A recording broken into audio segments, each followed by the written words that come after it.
Oi, oitavo ano, tudo bem? Vamos de Revolução Francesa? Então, vamos lá.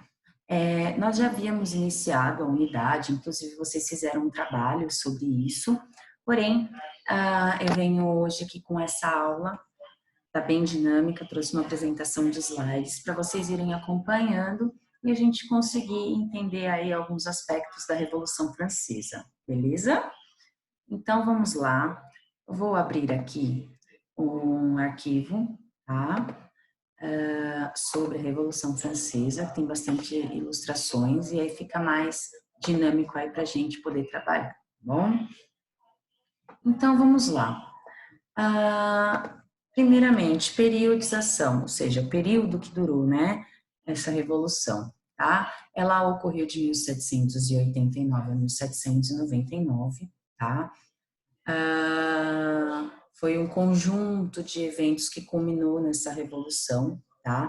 E isso a gente vai lembrar que nesse período havia o antigo regime, ou seja, o regime absolutista, tá? Ou seja, o rei detinha todos os poderes aí, havia o mercantilismo, a sociedade estamental, que seria uma sociedade organizada por estados, e isso tudo era organizado por meio do nascimento. Então, se você nascesse pobre, você morreria pobre. Se você nascesse nobre, você morreria nobre, tá? E essa revolução, graças à Revolução Francesa, esse antigo regime ele acaba caindo, o regime absolutista, tá? Que dominou a Europa desde o século XV, com a formação dos Estados modernos, tá? A Revolução Francesa, né, a tomada de Bastilha é um marco temporal, tá? A gente não tem lá a pré-história, a antiguidade, né? E a Idade Média, e aí vem a Idade Moderna e depois a contemporânea. A Idade Contemporânea, ela tem início como marco aí a Revolução Francesa, tá bom? Além disso, a Revolução Francesa ela inspirou outras revoltas, né, outras reformulações aí nos estados pelo mundo, tá? Então, graças à Revolução Francesa, houveram a independência de várias colônias, tá? Das colônias espanholas, a proclamação da independência do Brasil, tá? E mais para frente também a gente vai ver aí a independência das 13 colônias também, que seria os Estados Unidos da América hoje, bom? Bom, essa revolução, ela ocorreu, ela foi encabeçada pela burguesia, tá? Por quê? Como a gente já havia comentado em algumas aulas, a burguesia era uma classe social que havia crescido economicamente falando, eram pessoas que não tinham títulos de nobreza, porém que enriqueceram por meio do comércio, não só do comércio, mas da manufatura, do artesanato, tá? Então, nesse momento, a burguesia, ela já detentora de todo esse poder econômico, ela também vai atingir o poder político, tá? Por que que ocorre essa revolução? Primeiro, tá? A monarquia, ela era um sistema em que apenas os nobres, o clero e o rei tinham algumas vantagens, tá? Então, o rei Luís XVI, nesse período, ele gastava enormes quantias para preparar banquetes, festas, comprar artigos de luxo e manter a nobreza. Nesse período, a nobreza, ela vivia no Palácio de Versalhes, junto com o rei. Vale lembrar, gente, do feudalismo, tá? Lembra do sucerano e do vassalo? Então, essa nobreza eram as pessoas que mantinham durante o feudalismo a relação de sucerania e vassalagem, certo? Então, quando esses feudos eles se unificam, né? Esses nobres têm as propriedades deles, né? Em que tem os camponeses que trabalham lá e esses camponeses que pagam os tributos, os impostos, né? Para poder viver nessas terras enquanto os nobres são sustentados por esses camponeses e pelo rei. Tá? Então, percebam, né, numa situação como essa, o povo já começa a ficar revoltado, principalmente a burguesia, que não tem vantagem nenhuma, ou seja, a burguesia tinha que sustentar a nobreza, certo? O primeiro estado, no caso. Além, né, dessa insatisfação do povo por conta desses gastos excessivos da monarquia, havia também as ideias iluministas, né? A gente viu também que no iluminismo a gente teve vários filósofos que influenciaram diretamente no pensamento das pessoas, tá? Ou seja, eles queriam reformas políticas e econômicas, tinha aqueles ideais de liberdade, igualdade e fraternidade, tá? E que acabaram, na verdade, sendo estampados na bandeira da França, né, as cores dos ideais iluministas aí de liberdade, igualdade e fraternidade, que são três cores, branco, azul e vermelho, tá? Além disso, a França também, nesse momento, estava tendo diversos gastos com as guerras, tá? Ela participou da Guerra da Independência dos Estados Unidos, tudo isso para enfraquecer a Inglaterra, que era a sua maior rival nesse momento, tá? E a Guerra dos Sete Anos, que foi uma disputa entre a França e a Inglaterra e que, na verdade, acabou envolvendo outros reinos também, por conta das colônias, tá? Então, essa guerra, ela foi por uma disputa de dominação de algumas colônias, tá? Bom, a gente pode falar também da questão da economia francesa. Bom, gente, o rei e a nobreza só se preocupavam em curtir a vida adoidado, tá? Não havia uma organização, uma preocupação com a agricultura, uma preocupação com a economia, tá? A fome assolava a população nesse momento porque eles sofreram um período de estiagem bem grande, ou seja, de seca, em que não se conseguia produzir alimentos, tá? E isso, a fome, a falta de recursos, o gasto excessivo da coroa francesa fez com que as pessoas começassem a ficar revoltadas, tá? E, por último, né, a gente vai falar da questão da sociedade estamental. Então, a sociedade ela era dividida em três estados, tá? O primeiro, o segundo e o terceiro estados. E a gente vai falar um pouco sobre isso também.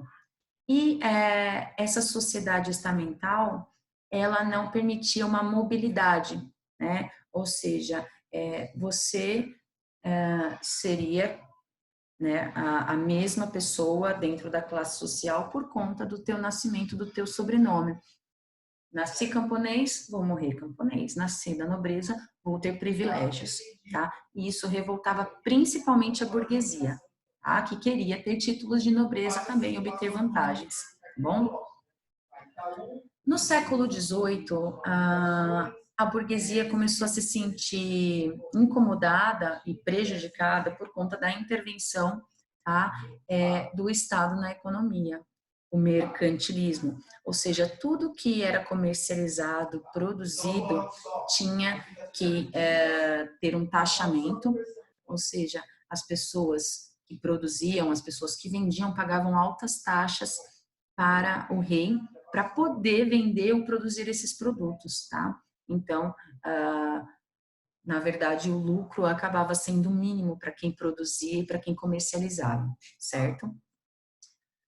Então, falando do reinado de Luís XVI, tá? A gente fala de um reinado absolutista, né? Que também a gente utiliza aquela teoria do poder divino dos reis, que a gente já estudou, né? Dentro aí da área do iluminismo, né? E tudo isso, essa questão da teoria do poder divino dos reis, ele utilizava para justificar esse absolutismo, tá bom? Agora vamos ver como que era a divisão da sociedade francesa nesse momento, tá? Como eu falei, é uma sociedade estamental dividida em três estados. Não havia mobilidade, ou seja, você não conseguia sair de uma classe social e entrar em outra, porque isso provinha do seu nascimento. Então, no primeiro estado, a gente vai verificar o clero, e aí a gente tem subdivisão também nesse primeiro estado, que é o alto clero e o baixo clero. Então, o alto clero é composto por bispos e abades que têm sobrenome nobre, tá? Então, são pessoas que têm privilégio. O baixo clero, que são os padres, eles vinham de origem popular. Então, percebam que a gente vai ver dentro desse estado uma divergência aí de interesses, e isso a gente vai ver mais para frente, tá? No segundo estado, a gente tem a nobreza, tá? Então, a gente tem a nobreza de sangue, que seria aqueles herdeiros da nobreza feudal, né? Os vassalos e suceranos, e os de toga, que são burgueses que compravam ou ganhavam títulos de nobreza, ou seja, quando o bicho pegava para o rei, o que ele fazia? Recorria a burgueses para que esses burgueses financiassem algumas coisas para o rei e, em troca, o rei daria um título de nobreza para eles. E, por fim, o terceiro estado, que seria o povo. Então, a gente tem, nesse terceiro estado, a burguesia, tá? Que poderia ser alta, média ou pequena, tá? E os pobres, que eram os camponeses, trabalhadores urbanos e os desempregados.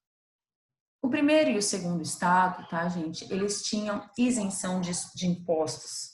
Ou seja, como a gente vê aí na imagem, a gente tem o primeiro e o segundo estado, né, montando em cima do terceiro estado. Ou seja, o terceiro estado que mantinha esses dois estados, porque eles tinham privilégios, então eles só acumulavam riquezas e eram sustentados pelo terceiro estado, tá? Em 1780, a França passou por uma grave crise econômica e financeira, como a gente falou na introdução lá. Então, a gente vai ver que tem a Guerra dos Sete Anos, a da independência dos Estados Unidos e o Tratado Comercial de 1786. Tá? A Guerra dos Sete Anos durou de 1756 a 1763. Tá? Foi uma guerra contra a Inglaterra, em que a França teve muitas despesas militares, perda de regiões coloniais e ocasionou também guerras com outros reinos próximos das suas fronteiras. A Guerra de Independência dos Estados Unidos, ou seja, a França, para tentar derrubar a Inglaterra, financiou essa guerra de independência nos Estados Unidos, deixando um rombo, né, nos cofres públicos de mais de 2 bilhões de libras. Libra esterlina era uma moeda utilizada na época, né, e era uma moeda inglesa, bom? E o Tratado Comercial de 1786, tá, que foi assinado com a Inglaterra, tudo isso porque a França perdeu a Guerra dos Sete Anos para a Inglaterra, tá? Então, eles tiveram que assinar esse tratado para que os vinhos franceses seriam trocados por tecidos ingleses. E o que aconteceu com as indústrias francesas de tecido? Elas começaram a falir e os burgueses começaram a perder dinheiro. E isso gerou aí também o início de uma revolta dentro da sociedade burguesa. Como a gente havia falado, a questão da estiagem, a questão das secas, tá? Então, se eu tenho pouco produto, o valor desse produto sobe, tá? Principalmente do trigo e do pão, que era o produto mais consumido aí na alimentação dos franceses, tá? E o povo começou a ficar revoltado por conta disso. A nobreza só vivia de luxo e de festa, era sustentada pelo rei, viviam no Palácio de Versalhes, e a burguesia começou a ficar insatisfeita com isso. Aí a gente tem a imagem de Maria Antonieta, que era a esposa de Luís XVI, e era uma pessoa não muito querida na França, tá? Por conta da ostentação e por ser austríaca, por não ser francesa, tá bom?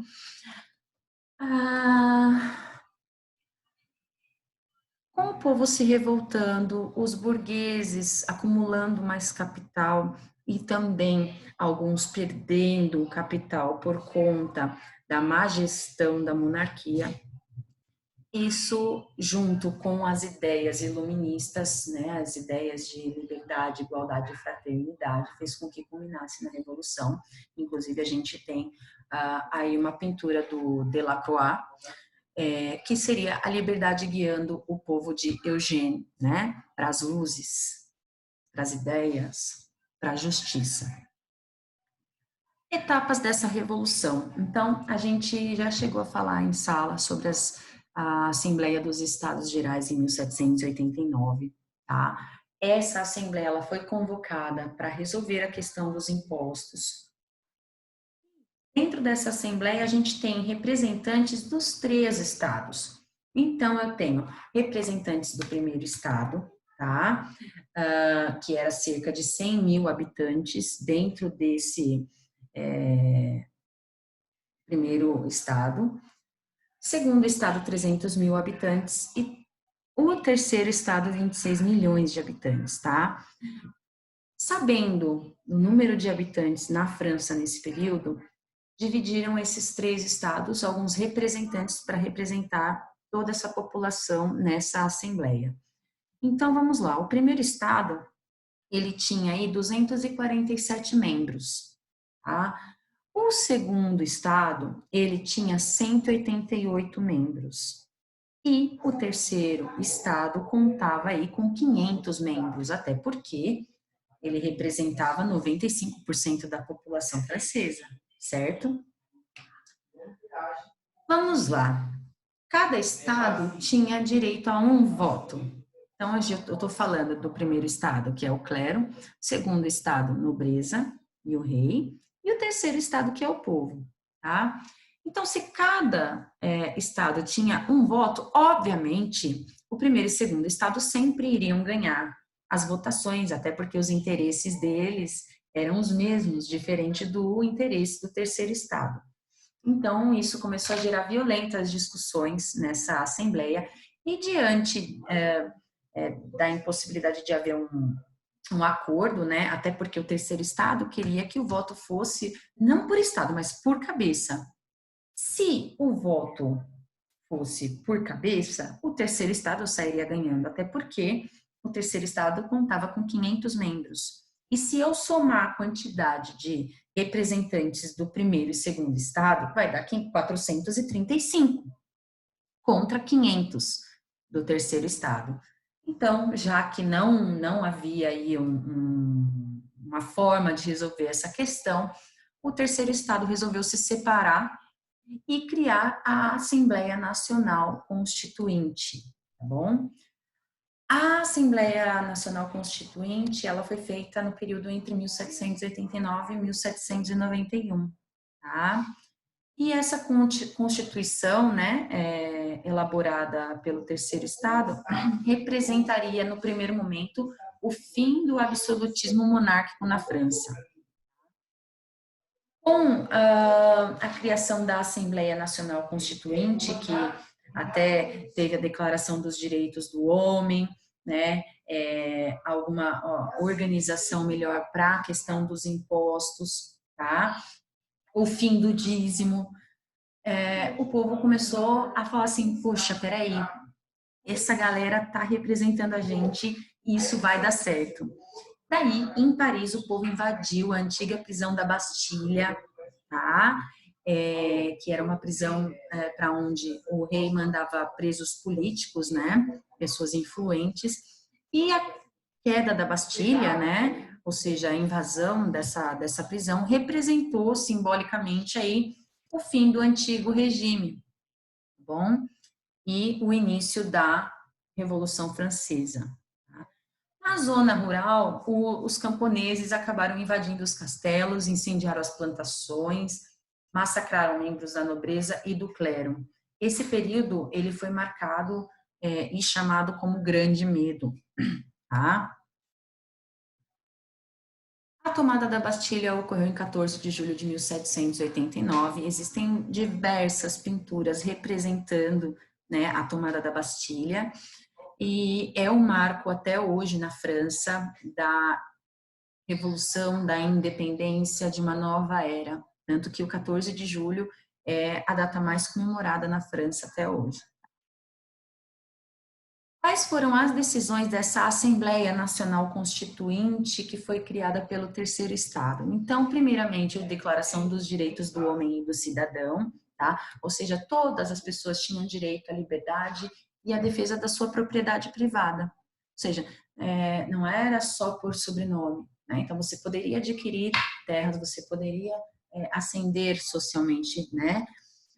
A extinção dos privilégios feudais da nobreza, que vem desde lá de trás da relação de sucerania e vassalagem, aprovação da Constituição Civil do Clero, ou seja, todas as terras que foram doadas para a igreja foram confiscadas.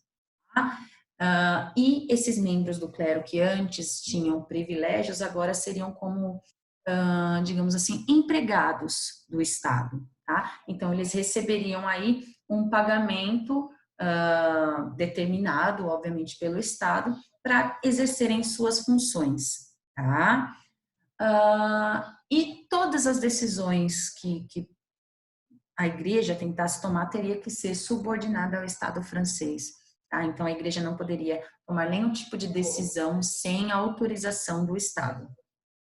E a Constituição de 1791, que estabelecia o voto censitário e a tripartição dos poderes. O que seria um voto censitário e tripartição dos poderes? Bom, o voto censitário, tá, era o voto masculino, né, e o voto de pessoas que tinham renda, né, ou seja, que tinham algum conhecimento, pelo menos para poder votar.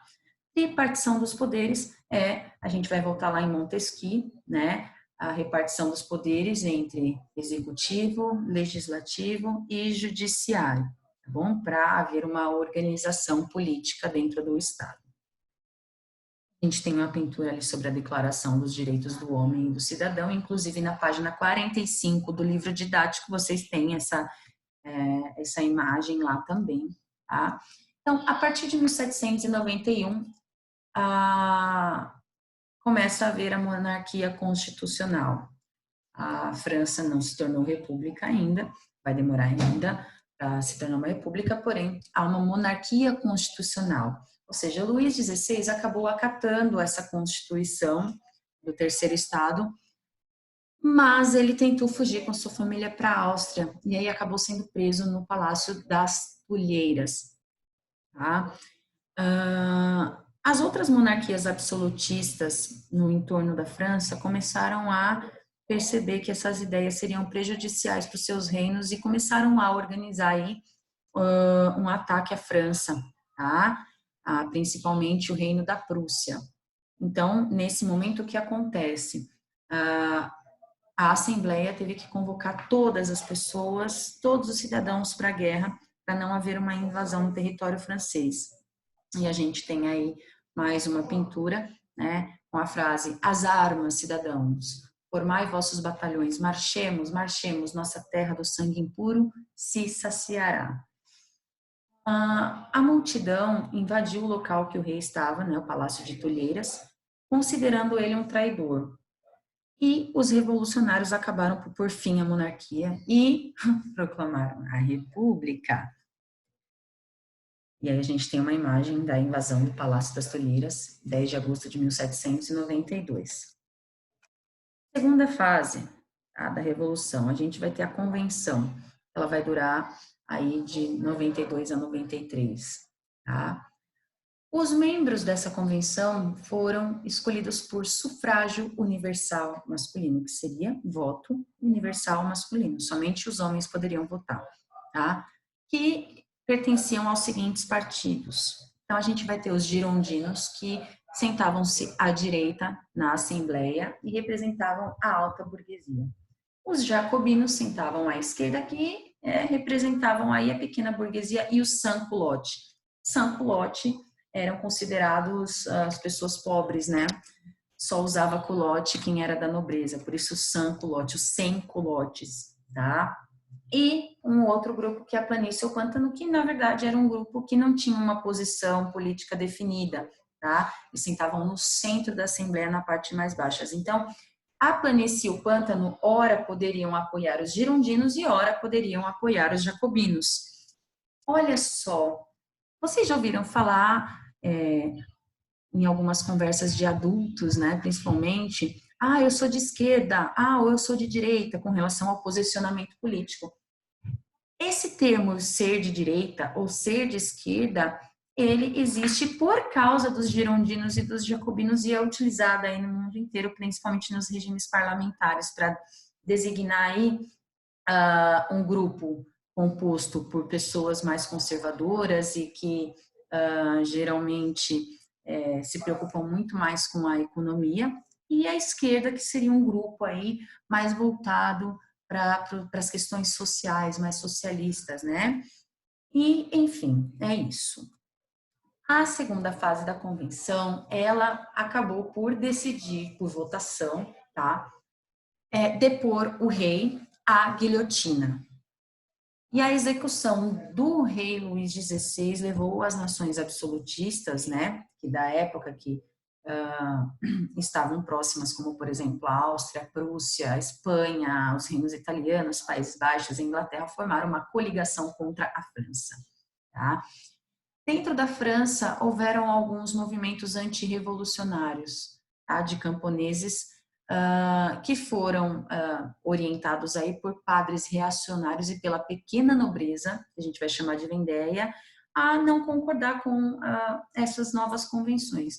Aí, em junho de 1793, tem início a República Jacobina, tá? Que vai ser uma época chamada de O Terror. Tá? Os sanculotes e os jacobinos, eles invadiram a convenção e prenderam os líderes girondinos. Nesse período, eles acreditavam que só conseguiriam tudo por meio da violência e da revolução. Né? Então, foi a única forma deles tirarem aí as vantagens dos girondinos nesse período. O que, ao final de tudo isso, acaba sendo um tiro no pé para os jacobinos. Tá? Essa República Jacobina, ela durou pouco tempo, né? Ela durou praticamente um ano, tá? E durante esse período eles criaram um tribunal revolucionário que julgava qualquer pessoa que não concordasse com a revolução e levava essas pessoas à guilhotina. Então foi um massacre, tá? Apesar, né, desse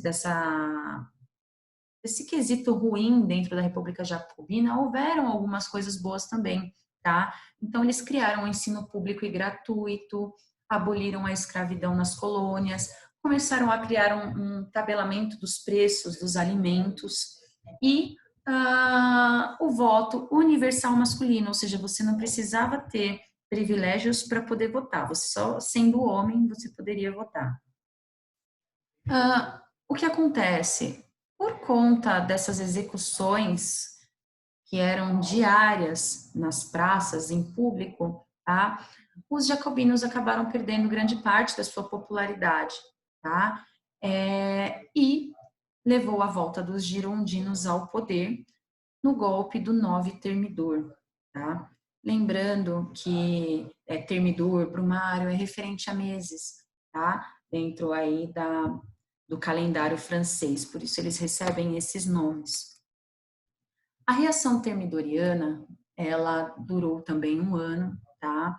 E a primeira coisa que ela fez foi executar Robespierre na guilhotina e anulou aquelas medidas populares que os jacobinos haviam feito, tá? Os girondinos, nesse primeiro momento, eles restabelecem a liberdade de preços, eles criam uma nova constituição, tá? Em que o poder executivo seria exercido pelo diretório, e o retorno do voto censitário, ou seja, somente algumas pessoas tinham condições de votar. A terceira fase do diretório, ela vai durar de 1795 a 1799. Então, percebam, olha lá, o período da reação termidoriana e dos girondinos no poder, ela vai durar de 1794 a 1799, tá? Quando Robespierre é executado, a alta burguesia ela volta ao poder e, obviamente, obter vantagens dentro desse poder. Em agosto de 1795, esse diretório que foi criado exercia o poder executivo, tá? E durou até 1799. A crise econômica, ela começou a se agravar, começou a piorar cada dia mais, tá? Havia muita corrupção, se aproveitaram desse momento para acumular o máximo de riquezas que podiam, tá? Faltava alimento para as pessoas, porque as pessoas tinham que passar grande parte desses alimentos para a nobreza, né, nesse caso, tá? E a situação do poder do diretório foi ficando enfraquecida. Tá? A França estava imersa num caos imenso, tá? Estava recebendo ameaça de ataques internos e externos, tá? Tanto dos jacobinos, né, da questão interna, quanto dos outros reinos europeus da parte externa. E a burguesia estava se vendo sem saída e se viu numa situação de ter que encontrar alguém que fosse influente e poderoso o suficiente para unir o povo e para tentar recuperar a situação da França. Aí, esse alguém, né, influente e poderoso foi Napoleão Bonaparte, tá? Que a partir de 1799 começou a governar a França como cônsul, tá? E aí, a gente vai falar um pouco mais sobre ele também, tá?